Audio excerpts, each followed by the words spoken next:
मेरे प्रियो, मेरे हाथ में क्या दिख रहा है? तराजू, है ना? न्याय को दिखाता है वो। जजमेंट, जस्टिस, न्याय। हमारा परमेश्वर न्यायी परमेश्वर है। क्या आज आप दुखी हैं मेरे भाई मेरी बहन? किसी ने आपको धोखा दिया है, किसी ने आपको लूटा है, किसी ने आपको चोट पहुंचाई है, नुकसान पहुंचाया है, आर्थिक रूप से, शारीरिक रूप से। क्या आप शोषण का शिकार हुए हैं? आपका मानसिक शोषण हुआ है, आर्थिक शोषण हुआ है, शारीरिक शोषण हुआ है। ओह मेरे भाई मेरी बहन, आपके लिए न्याय परमेश्वर न्याय लाएगा। God of justice will bring justice, will bring judgment for you. इस पृथ्वी के लोग, इस पृथ्वी के कोर्ट, न्यायालय, न्यायाधीश आपको हो सकता है सही ठीक न्याय ना दे, ना मिले, परंतु एक है स्वर्ग का परमेश्वर, गॉड ऑफ हेवन, उसका नाम यीशु मसीह है। Is a God of justice. वो पक्षपात नहीं करता है, वो न्यायी परमेश्वर है। आइए कुछ बाइबल में से हम वचनों को देखेंगे, पढ़ेंगे मेरे प्रियो, जो बाइबल बताती है कि परमेश्वर हमारा न्यायी परमेश्वर है, न्याय के काम करता है मेरे प्रियो, वो छोड़ता नहीं है। वो यशायाह उसका 30वां अध्याय और उसका 18वां वचन, वहाँ बड़ा प्यारा सुंदर वचन है, लिखा हुआ है। तो भी यहोवा इसलिए विलंब करता है कि तुम पर अनुग्रह करे, इसलिए ऊंचा उठेगा और कि तुम पर दया करे, क्योंकि यहोवा न्यायी परमेश्वर है। क्या ही धन्य है जो उस पर आशा लगाए रखते हैं। आशा लगाए रखिए, आप धन्य हो जाएंगे। You will be blessed. क्यों? क्योंकि यहोवा न्यायी परमेश्वर है, वो अनुग्रह करेगा, न्याय लाएगा। Is a God of justice and judgment. हालेलुया। देखिए भजन संहिता उसका 97 और उसका दूसरा वचन कहता है, भजन संहिता 97 उसका दूसरा वचन, बादल और अंधकार उसके चारों ओर है और उसके सिंहासन का मूल धर्म और न्याय है। उसके सिंहासन का मूल धर्म और न्याय है मेरे प्रियो। कितनी खुशी की बात है। Hallelujah. Is a God of justice. वो जजमेंट का परमेश्वर है। और वो भजन संहिता 89 और उसका 14वां वचन वहाँ लिखा हुआ है मेरे प्रियो। भजन संहिता 89 और उसका 14वां वचन, तेरे सिंहासन का मूल, the foundation of your throne is righteousness and justice. तेरे सिंहासन का मूल धर्म और न्याय है, करुणा और सच्चाई तेरे आगे आगे चलती है। 15वें वचन कहता है, क्या ही धन्य है वह समाज जो आनंद के ललकार को पहचानता है। हे यहोवा, वे लोग तेरे मुख के प्रकाश में चलते हैं। आप चलेंगे यीशु के प्रकाश में, चलेंगे यीशु की ज्योति में। हालेलुया। क्योंकि वो न्याय परमेश्वर हो सकता है। आपकी इज्जत को लूटा है, आपके शरीर का उपयोग किया गया है, यूज एंड थ्रो कर दिया गया है आपका शरीर को। मेरे जवान बहन, मेरे जवान भाई, आपका मानसिक, शारीरिक, आर्थिक शोषण हुआ, पैसे ले लिए हैं, लूट लिए हैं धोखे से, आपकी ज़मीन, आपकी दुकान, आपका घर, आपका खेत हड़प लिया है। दुष्ट लोगों ने, बुरे लोगों ने, धोखेबाज लोगों ने आपके साथ अन्याय किया है, आपका शोषण किया है। आप पीड़ा में होंगे। खुशखबरी, हमारा यीशु मसीह आपके लिए न्याय लेके आएगा, न्याय लेके आएगा, न्याय लेके आएगा, न्याय लेके आएगा। वो न्यायी परमेश्वर है। हालेलुया। ओ न्यायी परमेश्वर है, वो न्याय करेगा मेरे प्रियो। वो आपको छोड़ेगा नहीं, क्योंकि वो आपको पसंद करता है, प्यार करता है मेरे प्रियो। हालेलुया। भजन संहिता 119 का 62 वचन कहता है, भजन संहिता 119:62, वहां लिखा हुआ बड़ा प्यारा सुंदर वचन लिखा हुआ है मेरे प्रियो। तेरे धर्ममय नियमों के कारण मैं आधी रात को तेरा धन्यवाद करने को उठूंगा। इंग्लिश में दिया हुआ है, at night I will rise to give thanks to you because of your righteous judgment. रात को आप उठेंगे, परमेश्वर का धन्यवाद देंगे। क्यों? उसके सच्चे न्याय के लिए। दुनिया के न्यायी लोग झूठा गलत न्याय दे सकते हैं, परंतु परमेश्वर सच्चा न्यायी परमेश्वर है। ओ मैं रात को उठूंगा, हालेलुया, आधी रात को तेरा धन्यवाद करने को उठूंगा। क्यों? तेरे सच्चे न्याय के लिए। हालेलुया। भजन संहिता 119, भजन संहिता 119 और इसका 164, भजन संहिता 119 और 164 वचन, वो भी बड़ा प्यारा वचन है। तेरे धर्ममय न्याय के कारण मैं प्रतिदिन 7 बार तेरी स्तुति करता हूं। 7 बार स्तुति कर रहा है ये भजन का लिखने वाला। क्यों? क्योंकि तेरे धर्ममय न्याय के कारण। इंग्लिश में दिया हुआ, 7 times a day I will praise you because of your righteous judgment. Hallelujah. 7 times a day I will praise you because of your righteous judgment. God is a righteous judge. Hallelujah. वो न्यायी परमेश्वर है। वो न्याय लाएगा आपके लिए। वो न्याय लाएगा, न्याय लाएगा मेरे प्रियो। न्यायी परमेश्वर है। वो आपके दुख को, वो आपकी पीड़ा को, वो उस धोखे के दर्द को, शोषण के दर्द को जानता है। भजन संहिता 7 उसके 11वें वचन में लिखा हुआ है, परमेश्वर धर्मी और न्यायी है, वरन ऐसा ईश्वर है जो प्रतिदिन क्रोध करता है। यदि मनुष्य ना फिरे तो वह अपनी तलवार पर सान चढ़ाएगा, और वह अपनी धनुष चढ़ाकर 3 तीर संधान चुका है, और उस मनुष्य के लिए उसने मृत्यु के हथियार तैयार कर लिए हैं। वह अपने तीरों को अग्नि बाण बनाता है। भजन संहिता 7वां अध्याय 11वां वचन हमेशा याद रखिएगा। परमेश्वर धर्मी है और न्यायी है, वरन ऐसा ईश्वर है जो प्रतिदिन क्रोध करता है। क्यों? आगे लिखा हुआ, यदि मनुष्य ना फिरे तो वह अपनी तलवार पर सान चढ़ाएगा, वह अपना धनुष चढ़ाकर 3 तीर संधान चुका है, और उस मनुष्य के लिए उसने मृत्यु के हथियार तैयार कर लिए हैं। वह अपने तीरों को अग्नि बाण बनाता है। आपका बदला लेना परमेश्वर का काम है। Your revenge is the work. क्योंकि हम जो बदला देंगे वो तो थोड़ा ही सा हो सकता है शारीरिक रूप से, परंतु परमेश्वर की चक्की ऐसी चलती है कि वो पिस डालता है मेरे प्रियो।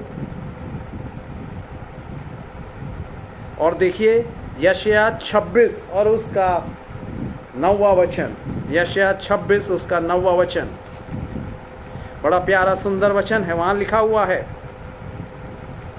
यशायाह 26:9, रात के समय मैं जी से तेरी लालसा करता हूँ, मेरा संपूर्ण मन यत्न से के साथ तुझे ढूंढता है, क्योंकि जब तेरे न्याय के काम पृथ्वी पर प्रकट होते हैं तब जगत के रहने वाले धर्म को सीखते हैं।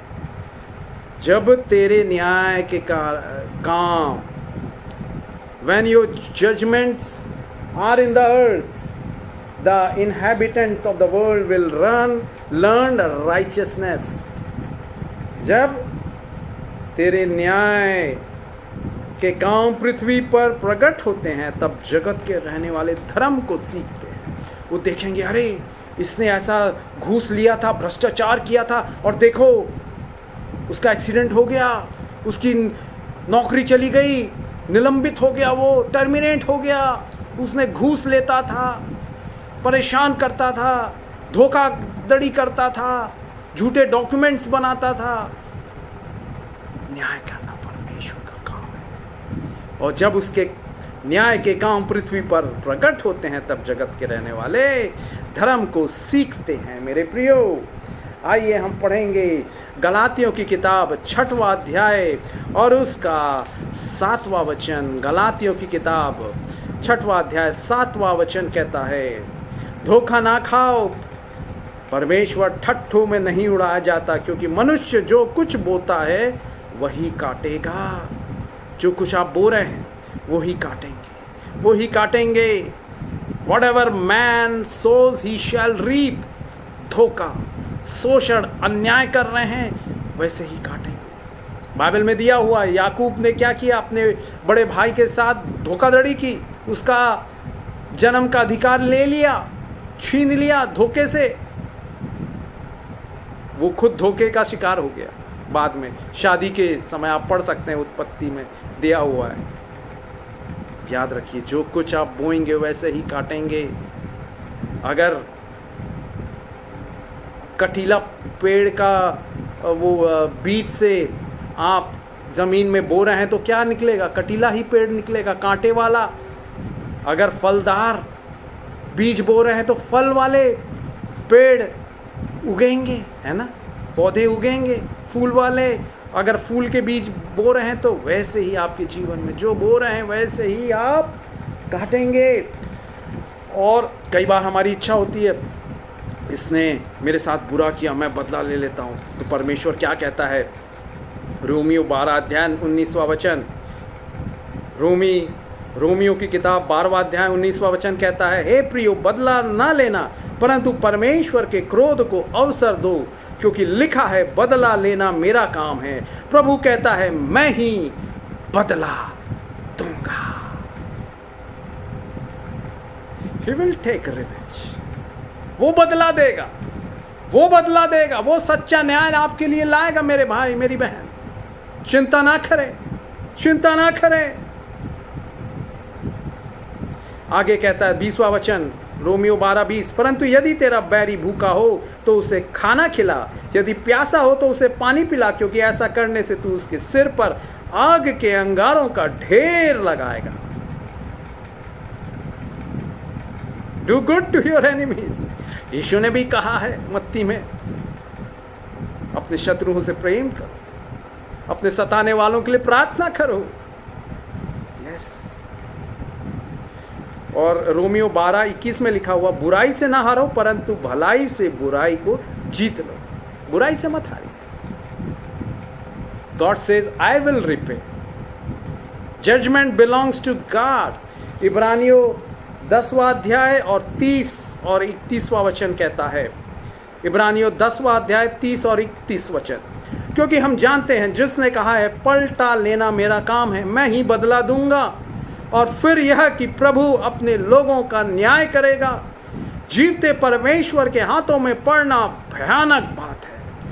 It's a fearful thing to fall in the hands of the living God। मेरे प्रियो, न्याय परमेश्वर है, पलटा लेना, बदला लेना परमेश्वर का काम है। I will repay, revenge is mine। Justice, I am a God of justice. Yeshu Masih न्यायी परमेश्वर है। आज भी देखिए, यहूदी लोगों को संसार भर में, मैं गल्फ में काम किया हूँ, वहाँ के जो लोकल लोग हैं, अगर पता चल जाए इज़राइल का है तो वो बड़े गुस्सा हो जाते हैं मेरे प्रियो। क्यों? क्योंकि उन्होंने क्या किया था कई साल पहले, जब यीशु, हजारों साल पहले, 2023 साल पहले जब यीशु मसीह को क्रूस पर चढ़ा रहे थे, तो उन्होंने कहा, ओ यहूदियों ने, जूज ने कहा कि इसका, यीशु का लहू हमारे और हमारे बाल बच्चों पर हो। इसीलिए जो हिटलर था उसने कितने लाखों यहूदियों का नरसंहार कर दिया, उनको मार डाला। मत्ती 27वां अध्याय 25वां वचन में लिखा हुआ है ये यहूदी लोग ने क्या बोला था। यीशु को क्रूस पर चढ़ाते वक्त वो निर्दोष था, निष्पाप था, निष्कलंक था यीशु। उसने अंधों को आंखें दी, लंगड़ों को चलाया, मुर्दों को जिलाया, अंधों को आंखें दी। उसने भले काम किए, फिर भी उसको अन्याय से, झूठ से, धोखे से पकड़वा के क्रूस पर चढ़ाया। मत्ती 27-25 में दिया हुआ है। यहूदी लोग कहने लगे, सब लोगों ने उत्तर दिया, इसका लहू हम पर और हमारी संतान पर हो। हिटलर ने लाखों यहूदियों को मरवा डाला और आज भी आप देखेंगे कई लड़ाइयाँ हो रही हैं, कई दंगे हो जाते हैं, मर्डर हो जाते हैं। मेरे प्रियो, परमेश्वर न्यायी परमेश्वर है, बदला लेना उसका काम है। छोड़ दे। क्या आपके साथ बुरा किया है किसी ने, धोखे से, अन्याय से, जबरदस्ती करके आपके पैसे लूट लिए, जमीन, घर, जायदाद षड्यंत्र से, धोखे से लूट ली गई है? न्यायी परमेश्वर, God of justice will bring justice to you. मेरे प्रियो, वो न्याय लाएगा, न्याय लाएगा, न्याय लाएगा। उसको बदला लेने दे। वो ऐसा बदला लेगा कि जैसे वो चक्की में आटा को बिल्कुल पीस जाता है। सबोपदेशक 8:11 में दिया हुआ है, बुरे काम के दंड की आज्ञा श्री के नहीं दी जाती। इसलिए मनुष्य का मन क्या करता है, बुरे काम में लगा रहता है। परंतु एक दिन न्याय आएगा और ऐसा उनको दंड मिलेगा, जजमेंट होगा। मेरे प्रियो, मैं बताना चाहूँगा 23 जनवरी 1999 को एक ग्राहम स्टेन्स करके ऑस्ट्रेलिया से आए डॉक्टर, वो कोढ़ियों के बीच में उड़ीसा में के गांव में सेवा करते। कोढ़ी, लेपर्स, कोढ़ी का आपने देखा होगा जिसका मांस गल जाता है, हड्डियां दिखने लगती है, एकदम देखने ही से आपको घृणा आने लगती है, आने लगेगी। उनके बीच में वो ऑस्ट्रेलिया का डॉक्टर अपना सारी सुख सुविधा वाले देश को, ऐशो आराम वाले देश को, ऑस्ट्रेलिया को छोड़ के भारत के ये उड़ीसा के एकदम छोटे से गरीब गांव में, जहां पानी ठीक से नहीं है और लोग पीड़ा में हैं, दर्द में हैं, दुख में हैं, वहाँ कोढ़ियों की सेवा करने लगा। कई साल तक वहाँ के कुछ लोगों को अच्छा नहीं लगा कि ये यीशु के बारे में बताता है, यीशु के प्यार से सबकी सेवा मुफ्त में कर रहा है। उनको अच्छा नहीं लगा, वो गुस्सा हो गए, वो नाराज हो गए, वो क्रोध से भर गए।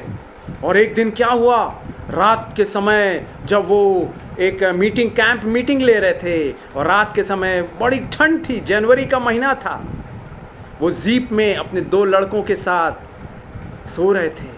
उनकी पत्नी और उनकी लड़की उनके एक और दूसरा जो गांव में उनका जो काम करने का था स्थान, वहाँ पर ठहरे हुए थे। और ये वाले गांव में आके वो सभाओं को ले रहे थे और कैंप, मेडिकल कैंप लगाए थे और यीशु के बारे में, यीशु से प्रार्थना करके लोगों के दुख और दर्द दूर करने की कोशिश कर रहे थे, प्रार्थना करते थे। तो रात के समय वो सोने के लिए, ठंड बहुत थी, तो जीप में सो रहे थे। और वहाँ के जो उनसे नफ़रत करते थे, घृणा करते थे, हो सकता है आप भला काम करें फिर भी आपको घृणा करें, नफरत करें। यीशु ने खुद कहा है यूहन्ना 15 में कि लोग तुमसे घृणा करेंगे, यदि आप भलाई कर रहे हैं फिर भी आपसे घृणा करेंगे। ऐसा मत सोचिए कि आप अच्छा काम कर रहे हैं, सेवा कर रहे हैं, समाज सेवा, सबकी मदद कर रहे हैं तो आपसे सब लोग प्यार करेंगे। नहीं, कुछ लोग ईर्ष्यालु, जलन रखने वाले, वो नाराज हो जाएंगे, नफरत करेंगे, घृणा करेंगे। यूहन्ना 15:18 में यीशु ने कहा, यदि संसार तुमसे बैर रखता है तो तुम जानते हो कि उसने तुमसे पहले मुझसे बैर रखा। 19वां वचन कहता है, यदि तुम संसार के होते तो संसार अपनों से प्रेम रखता, परंतु इस कारण कि तुम संसार के नहीं वरन मैंने तुम्हें संसार में से चुन लिया है, इसीलिए संसार तुमसे बैर रखता है। 20वां वचन कहता है, जो बात मैंने तुमसे कही थी, दास अपने स्वामी से बड़ा नहीं होता, उसको याद रखो। यदि उन्होंने मुझे सताया तो तुम्हें भी सताएंगे, यदि उन्होंने मेरी बात मानी तो तुम्हारी भी मानेंगे। यदि यीशु को सताया गया, उसको तो थूका गया, मुक्के मारे गए, दाढ़ी नोची गई, थूका गया। सोचिए, मुक्के मारे गए, आंखें में पट्टी लगा के उसको मुक्कों की बौछार कर दी 600। वो बड़े क्रूर, कठोर, बलशाली रोमी सैनिक उसकी बेरहमी से पिटाई की। They beat him mercilessly, Jesus was bruised, beaten up mercilessly for you, आपके लिए उसको सताया गया। आपको भी सताएंगे क्योंकि आप यीशु के शिष्य हैं। मगर परमेश्वर ने क्या किया मेरे प्रियो, वो रात को लोगों ने जो उससे घृणा करते थे जला दिया। ग्राहम स्टेन्स और उसके 2 लड़के को, बेचारा 10 और 6 साल के थे, फिलिप और तिमोथी, 2 लड़के और ग्राहम स्टेन्स। वो रात को जब उनकी नींद खुली, अरे आग लगा दी किसी ने, वो चिल्लाने लगे, बचाओ बचाओ, कोई नहीं आया बचाने, जिंदा जल गए। सुबह पता चला पत्नी को और उसकी बेटी को, वो बड़े रोने लगे, दुख में भर गए। हाय, उसकी पत्नी विधवा हो गई, उसके 2 बेटे मर गए। परंतु उसने प्रार्थना की, यीशु के वचनों को याद किया। अपने सताने वालों के लिए प्रार्थना करो, अपने शत्रुओं से प्रेम रखो। और दूसरे दिन इंटरव्यू संवाददाता उससे पूछने आए कि ऐसा आपको लग रहा है, इतनी आपके साथ घोर घटना हुई। उसने कहा, यीशु के वचनों को उनके सामने बोलते हुए कि जैसा यीशु ने कहा है मत्ती 5 में, शत्रुओं से प्रेम करने के लिए। मत्ती 5:43 से लेके 48 तक। मेरे प्रियो, हालेलुया। अपने बैरियों से, अपने शत्रुओं से, अपना नुकसान पहुंचाने वालों से प्रेम रखो, अपने सताने वालों के लिए प्रार्थना करो। मत्ती 5:44, मत्ती 5 और उसका 44 वचन में यीशु ने कहा, अपने बैरियों से, सताना शत्रुओं से प्रेम रखो और अपने सताने वालों के लिए प्रार्थना करो। तो उसने कहा, यीशु ने कहा है और यीशु ने मुझे शक्ति दी है, मैं क्षमा करती हूँ अपने पति के और मेरे 2 लड़कों के हत्यारों को क्षमा कर देती हूँ। और टाइम्स ऑफ इंडिया और बड़े बड़े अखबार में ये फ्रंट लाइन आई कि widow of Graham's missionary Graham Staines says she has forgiven her husband and 2 sons murderers. उसके हत्यारों को उसने क्षमा कर दिया है। कई लोग उसके बाद बड़े बड़े उच्च जाति के जो कभी यीशु को मानते नहीं, जानते नहीं, वो बाइबल खरीद के पढ़ने लगे। अरे यीशु ऐसी इतनी प्यार भरी शिक्षा, दुनिया में तो लड़ाई झगड़ा एक सिखा रहा है, मारो काटो, ये है वो है, परंतु यीशु प्यार का संदेश, प्यार भरा संदेश दे रहे। वो लोग बाइबल खरीद के पढ़ने लगे और कई लोग यीशु को ग्रहण किए। उसने तो क्षमा कर दिया। ग्लैडी स्टेन्स ने, ग्राहम स्टेन्स की वाइफ ग्लैडी स्टेन्स, विधवा, जिसके 2 लड़कों को जिंदा और पति को जिंदा जला दिया गया, उसने माफ कर दिया। परंतु जैसे बाइबल में लिखा हुआ यीशु ने कहा है, बदला लेना मेरा काम है। रोमियो 12:19, इब्रानियों 10:30 और 31, पलटा लेना, बदला लेना उसका काम है। क्या हुआ? कुछ ही महीनों बाद अक्टूबर के महीने में अचानक से न्यूज़ में आया, एक तूफान, साइक्लोन आ रहा है, वो वेस्ट बंगाल जा रहा है। और आखिरी दिन वेस्ट बंगाल के लोग, सरकार सब तैयारी कर रही है कि वो तूफान आ रहा है, साइक्लोन आ रहा है। परंतु अंतिम दिन कुछ घंटे पहले वो साइक्लोन ने दिशा बदल ली और उड़ीसा में खूब जोर से, तेज गति से हवा चली और खूब बरसात हुई। करीब 10-15 दिन तक लगातार पानी गिरता रहा। मेरे प्रियो, उससे क्या हुआ? हजारों लोग, करीब 20-25-30 हजार लोग मर गए। वो बाढ़ आ गई, वो साइक्लोन से, तूफान से। और बोलते हैं कई महीनों के बाद भी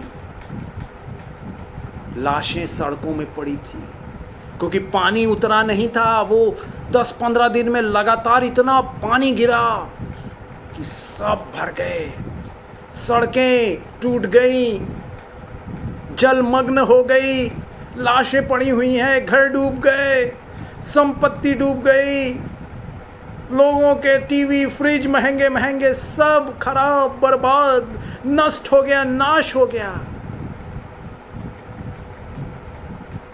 परमेश्वर पलटा लेता है। हजारों मर गए। वो कहां? साइक्लोन वेस्ट बंगाल जा रहा था, परंतु आखिरी कुछ घंटे पहले अचानक से, सरकार भी तैयार नहीं थी, उड़ीसा आ गया। उस निर्दोष का जो भलाई कर रहा था, वो ऑस्ट्रेलिया के सुख सुविधा वाले देश को छोड़कर मच्छर मक्खी, धूल वाले, डस्ट वाले, मॉस्किटो वाले देश में आया, भारत देश में, वो भी उड़ीसा के गांव में कोड़ियों के बीच में सेवा करते हुए अपनी जान निछावर कर दी, कुर्बानी की। परमेश्वर ने न्याय किया, हजारों लोग मर गए। उसके साथ ही एक और दर्द विदारक घटना है जो ये बात साबित करती है कि परमेश्वर न्यायी परमेश्वर है। मेरे प्रियो, में गुजरात में यीशु ने मुझे नौकरी दिलाई। मैं प्रार्थना करता था।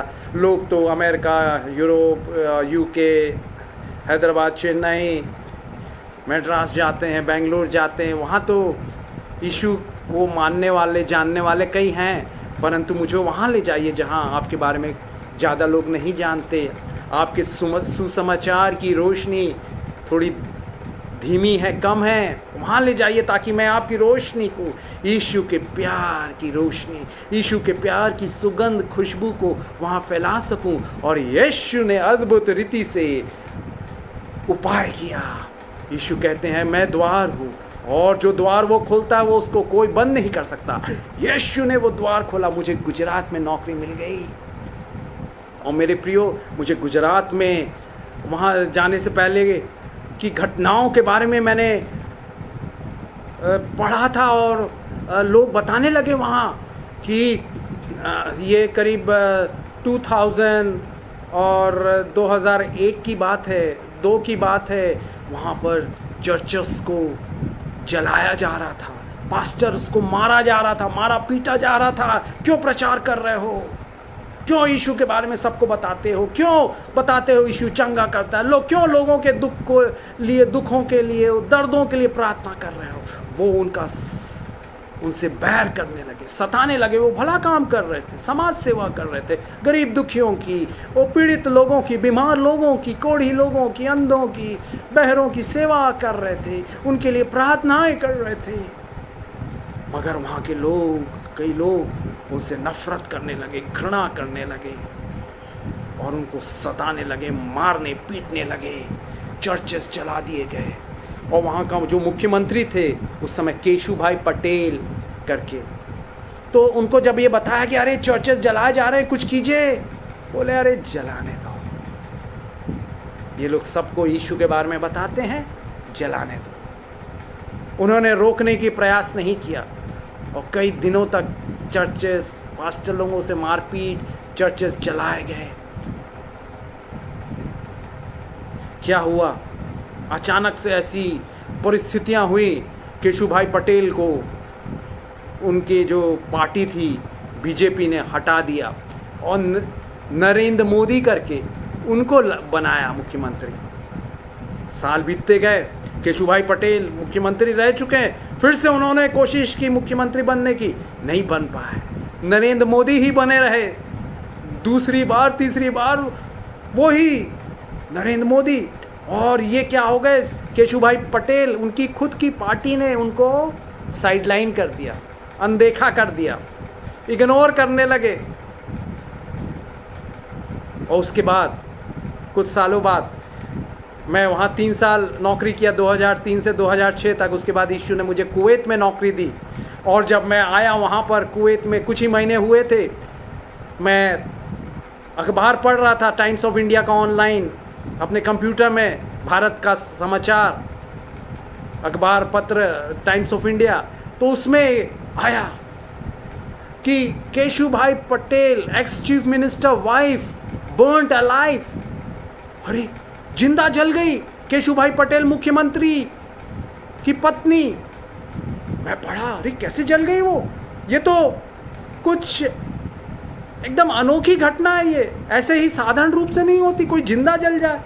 तो उसमें दिया हुआ था, वो गांधीनगर में अपने सरकारी बंगले में वो एक्सरसाइज की कुर्सी थी, उसमें सुबह बैठ के वो एक्सरसाइज कर रही थी, और वो कुर्सी में शॉर्ट सर्किट हो गया, आग लग गई, और वो इतनी भारी थी, इतनी मोटी थी, वो उठ नहीं पाई, जल गई, जिंदा जल गई। कोई नहीं था घर में, कोई उसका पति या कोई बच्चे या कोई रिश्तेदार, कोई नहीं था, नौकर भी नहीं था उस समय, अकेली थी, इतनी भारी थी, इतनी मोटी थी कि वो अपने एक्सरसाइज चेयर से उठ नहीं पाई। जब शॉर्ट सर्किट से आग लगी तो बहुत जिंदा मर गई। When thy judgments are in the earth, the people of this earth will learn righteousness. क्यों ऐसा हुआ? क्योंकि जब वो मुख्यमंत्री थे केशुभाई पटेल, उन्होंने होने दिया, अरे चर्चे जल रहे हैं, जलाने दो लोगों को। खुद की पत्नी जिंदा जल गई। उसके बाद वो कोई भी पद उनको अच्छा नहीं मिला, साइड लाइन ही रहे वो लोग, उनकी खुद के पार्टी के उनको इग्नोर ही, दूर ही रखा किसी भी पद से। ये है परमेश्वर का न्याय, आपके लिए न्याय लाएगा। आइए प्रार्थना करें। यीशु, मेरे प्यारे भाई, मेरी प्यारी बहनों के दर्द को देखिए, दुख को देखिए, उनकी पीड़ाओं को देखिए। वो न्यायालय के कोर्ट जा के, वकीलों के पास और जजेस, न्यायाधीश के पास जा के पेशी पर वो परेशान हो गए हैं। उन्हें शांति दीजिए, उनके लिए न्याय लाइए पिता। आपका वचन कहता है पिता, यीशु भजन संहिता 1:5 में पिता, कि कैसे आप उनके लिए न्याय लाएंगे। भजन संहिता 1:5 में दुष्ट लोग, लिखा हुआ भजन संहिता 1 पहला अध्याय उसका 5वां वचन, इस कारण दुष्ट लोग अदालत में स्थिर न रह सकेंगे और नापापी धर्मियों की मंडली में ठहरेंगे। यस लॉर्ड, दुष्ट लोग अदालत में स्थिर न रह सकेंगे और नापापी धर्मियों की मंडली में ठहरेंगे। यस मेरे प्रियो, आगे का वचन 6वां वचन कहता है, क्योंकि यहोवा धर्मियों का मार्ग जानता है, परंतु दुष्टों का मार्ग नष्ट हो जाएगा। यस, वो दुष्ट लोग अदालत में स्थिर नहीं रह पाएंगे। यस लॉर्ड, कितना सुंदर आपका शांति भरा वचन है। और दुष्ट लोग अदालत में स्थिर नहीं रह पाएंगे। भजन संहिता 112:5 में भी दिया हुआ है पिता। भजन संहिता 112:5 में जो पुरुष अनुग्रह करता और उधार देता है उसका कल्याण होता है, वह न्याय में अपने मुकदमे को जीतेगा। आप मुकदमा जीत जाएंगे, क्योंकि लड़ाई आपकी नहीं है, परमेश्वर आपकी ओर से लड़ेगा। निर्गमन 14 अध्याय 14वां वचन कहता है, युद्ध तुम्हारा नहीं परमेश्वर का है। वो लड़ेगा आपकी ओर से। हालेलुया। यिर्मयाह 51 और उसका 36वां वचन बड़ा सुंदर प्यारा वचन है मेरे प्रियो। यशायाह 51 उसका 36 वचन 36। Jeremiah chapter 51 verse 36। यिर्मयाह 51 उसका 36वां वचन। इसलिए यहोवा कहता है, मैं तेरा मुकदमा लड़ूंगा और तेरा बदला लूंगा, मैं उसके ताल को और उसके सोतों को सुखा दूंगा। हालेलुया। यस यस, आपका मुकदमा आपका परमेश्वर यहोवा लड़ेगा, जो युद्ध में सामर्थी है। भजन संहिता 24 के अनुसार, O the Lord of host who is mighty in battle, your battle belongs to the Lord and he has never lost any battle. वो कभी अपनी लड़ाई को हारा नहीं है परमेश्वर, क्योंकि वो सृष्टिकर्ता, सामर्थी, शक्तिशाली है। हालेलुया। और यीशु मसीह आपका एडवोकेट है, वकील है, बिचवई है। पहला यूहन्ना 2 अध्याय 1 वचन कहता है, Jesus Christ is our advocate. Yeshu Masih हमारा वकील है। हालेलुया। वो आपकी लड़ाई लड़ेगा और वो कभी हारा नहीं है। उसने मृत्यु को, शैतान को, दुष्ट को हरा दिया क्रूस पर। सारे शत्रु की शक्तियों को नाश कर दिया, नष्ट कर दिया। आपके लिए न्याय लाएगा। प्यारे यीशु, आप न्यायी परमेश्वर है। You are a God of justice. Bring justice, bring justice. Yes Lord. आपके प्यारे बेटों का, बेटियों के आंसुओं को पोंछिए, गले लगाइए, चूमिए, आशीष दीजिए। यीशु के सामर्थी, न्याय देने वाले, न्याय करने वाले नाम में, ओ पक्षपात नहीं करने वाले नाम में मांगते हैं। आमीन। यीशु आपको सहारा देगा। आप हो सकता है पैसे वाले, पद वाले, प्रतिष्ठा वाले, प्रभाव वाले, या पहचान आपकी किसी बड़े व्यक्ति से ना हो। आपकी पहचान यीशु मसीह है। जब वो आपके लिए लड़ेगा, सब हार जाएंगे। हालेलुया। मेरे एक रिश्तेदार भी धोखे से, उन्होंने मेरे दादा से, मेरे प्रियो, ज़मीन ले ली मेरे पापा के हक की।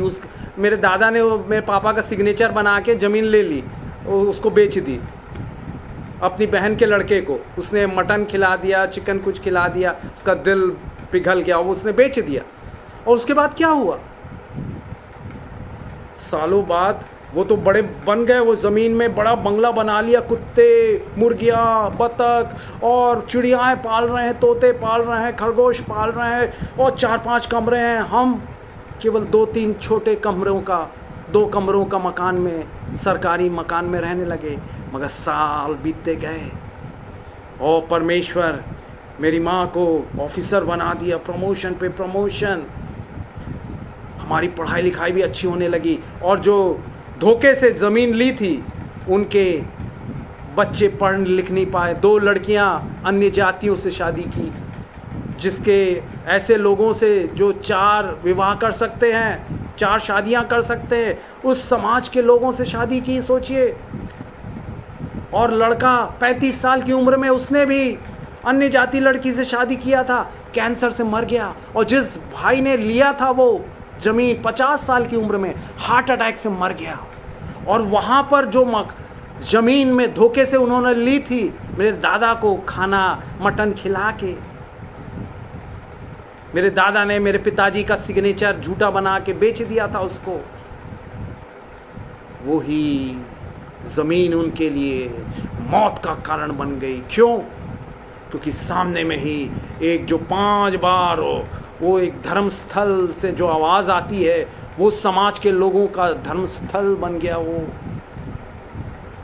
उपासना की जगह उनके घर के जस्ट सामने, और पूरी कॉलोनी वैसे ही, उनके समाज जो बड़े उग्र रहते हैं, लड़ाई करने वाले रहते हैं, कठोर क्रूर रहते हैं, वो समाज से घिर गए। आजू बाजू सब हो गया। आज उनकी कॉलोनी में अगर कोई बोले अरे सस्ते में मकान मिल रहा है, ले लो, कोई वहाँ नहीं जाएगा, क्योंकि वहाँ कुछ ना कुछ गड़बड़ होती रहती है, दंगा या कुछ लड़ाई झगड़ा ये वो। और लड़का 35 साल की उम्र में कैंसर हो गया, उसको मर गया।